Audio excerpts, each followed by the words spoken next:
La ideología comunista, genocida y criminal por definición, solo sigue existiendo por una poderosa fuerza tras ella, con apoyo económico y político permanente de los grandes poderes mundiales. Ante los avances en materia de democracia, de libertades de producción y comercio, de procesos de calidad, de niveles de satisfacción, se produce un sostenido crecimiento de consumidores que exigen valor agregado como parte del mejoramiento de su calidad de vida. Las élites económicas y políticas mundiales necesitaban aplanar la curva de prosperidad, bajar las expectativas de ingresos de la clase trabajadora y dirigirlos de tal manera que todos representen los mismos estándares, así como controlarlos sería mucho más fácil. Para ello, vieron en la experiencia de Trotsky, Lenin, Stalin y el proletariado de la URSS, el Comintern y el Cominform, el Ejército Rojo entre ellos, a quienes siempre estos poderes han financiado su historia descabellada, sus conspiraciones y secretos, su propaganda de desinformación y los crímenes que cometían, su organización y planes de expansión, la pobreza que producía, además de romper cuanta ley existía para hacerse con el poder y la denominación total. Eran el medio perfecto para generar, como decía Lenin, idiotas útiles a la causa, la cual es el establecimiento de un orden social global dominado y controlado por la élite económica mundial. Es así que las disposiciones del comunismo en Europa llegan como agenda a los partidos comunistas latinoamericanos desde hace ya muchas décadas, y hoy día de la mano del Foro de San Paulo y el Grupo de Puebla. Pero, ¿cómo es que gradualmente algo tan obviamente rechazado y odiado se hace aparentemente imprescindible según los políticos proizquierda de hoy?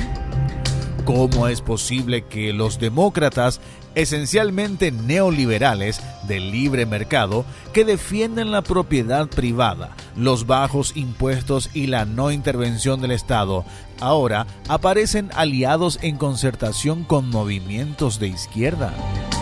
La fórmula está en acercar y adaptar el ideario comunista al sociodemócrata u otros partidos no alineados con los de la derecha, por medio de un lenguaje que, a simple vista, esconde las verdaderas intenciones del comunismo, hasta la misma palabra comunismo, y gradualmente hacer que sea aceptable para ir asociándolo con su propio y verdadero ideario. Para lograr esa aparente fusión, se valen de foros, pactos, concertaciones, mesas de diálogos, donde incluyen a consagrados miembros de la sociedad intelectual, cultural y científica, política, donde todos con sus ideas de un mundo mejor, bajo engaño, en apariencia, convergen hacia un estado ideal único. Esta necesidad se hace más acuciante habida cuenta de que desde los años 50 en adelante, muchos de los líderes de la izquierda radical han venido participando en guerras no convencionales o guerra de guerrillas como terroristas asesinos, y se hace imperioso blanquear a esos líderes ante la sociedad sobre sus crímenes para luego pasar a hacerse con el poder. Ya en el poder, su función es ejercer sus mandatos con total autoritarismo, como veremos más adelante, con una agenda muy específica para desestabilizar y empobrecer a los países miembros. Se fusionan con otras organizaciones no comunistas en la concreción de aparentes objetivos comunes y posteriormente, como lo hizo Castro con Batista, abandonar la posición neutral del bloque y asumir su rol con su propio ideario político original. Es así que nace el Pacto de Princeton. El Pacto de Princeton se firma en 1993 entre Fernando Henrique Cardoso, expresidente del Brasil, socialdemócrata, en representación del diálogo interamericano, y Lula da Silva, presidente del Brasil, socialista comunista, en representación del Foro de San Paulo. El encuentro fue coordinado por Warren Christopher, en aquel entonces secretario de Estado de Bill Clinton, demócrata.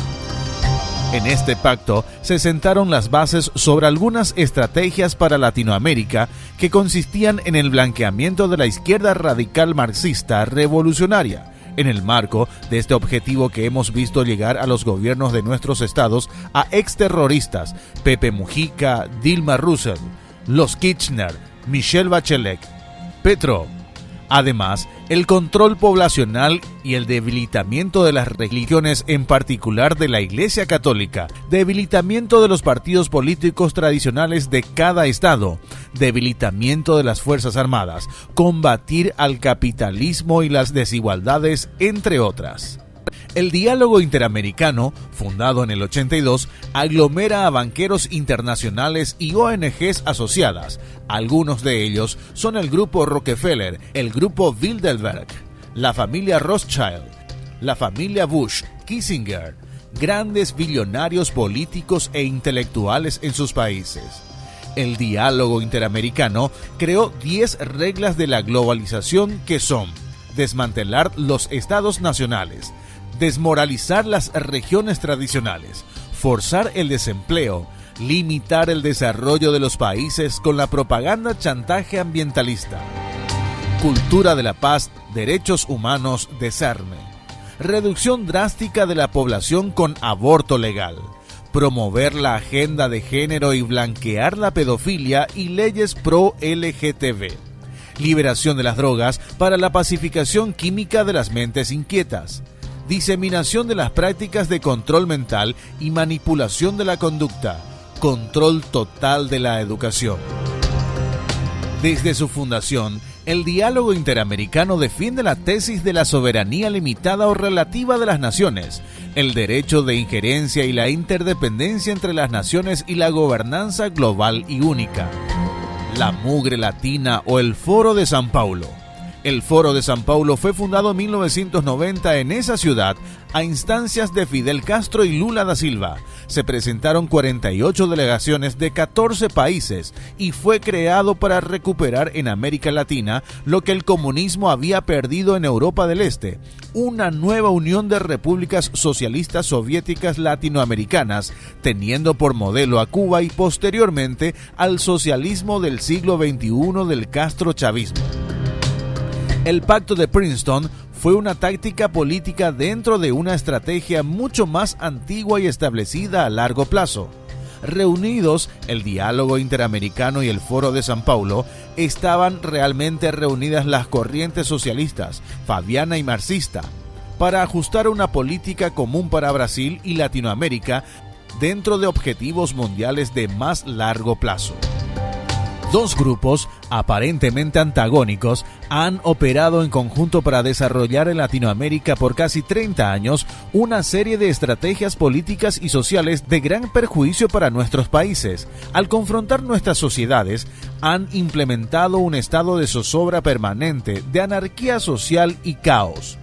Millones de idiotas útiles, como diría Lenin, luchan contra las propias instituciones de sus repúblicas por causas supuestamente antiimperialistas, por equidad social, sin saber que son agentes de los más criminales imperios que gobiernan el mundo, con sus cerebros lavados por tácticas de manipulación con doctrinas de control social de los centros de poder mundiales, con propaganda política subversiva. Desde el año 2019 aparece un peldaño más en la escalera del adoctrinamiento y el control. Grupo de Puebla, élite política e intelectual del Foro de San Paulo, el paso intermedio que se necesitaba entre el diálogo interamericano u otras organizaciones mundiales similares y el Foro de San Paulo, incluyendo a los zurdos españoles.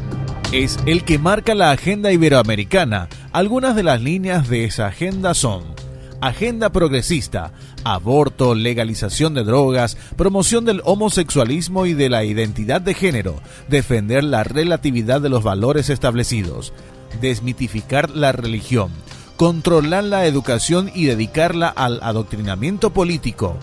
introducir en el ejército personas afines al partido,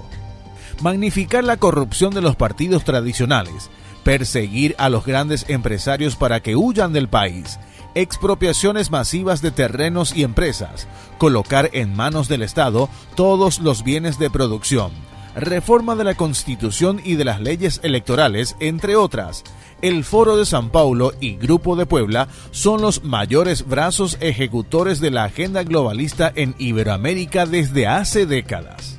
Los partidos políticos que integran el Criminal Foro de San Paulo o su élite política e intelectual, el Grupo de Puebla, no son más que mercenarios de grandes capitales corporativistas de la élite mundial política y económica que desde hace décadas nos destruyen por dentro. El Pacto de Princeton, una herramienta de los globalistas, es la concreción de lo posible pero improbable, la unión de líderes poderosos dispuestos a todo, con la izquierda revolucionaria que desea imponerse pero disfrutando sus líderes de la opulencia de los oligarcas millonarios corporativistas, para que ésta cree zozobra, caos y pobreza para que los pueblos sean sometidos económicamente, utilizando estrategias marxistas para destruir todo a su paso, diluyendo las estructuras sociales y de poder de las repúblicas, eliminando la autodeterminación de los pueblos, implantando dictaduras. Ya lo decía Norman Thomas, socialista candidato a presidente de los Estados Unidos. América jamás adoptará conscientemente el socialismo, pero bajo el nombre de liberalismo aceptará todos los puntos del programa socialista hasta que un día América será una nación socialista sin tener noción de qué o cómo pasó. La contrarrevolución abre los ojos al pueblo dormido y la república se salvará.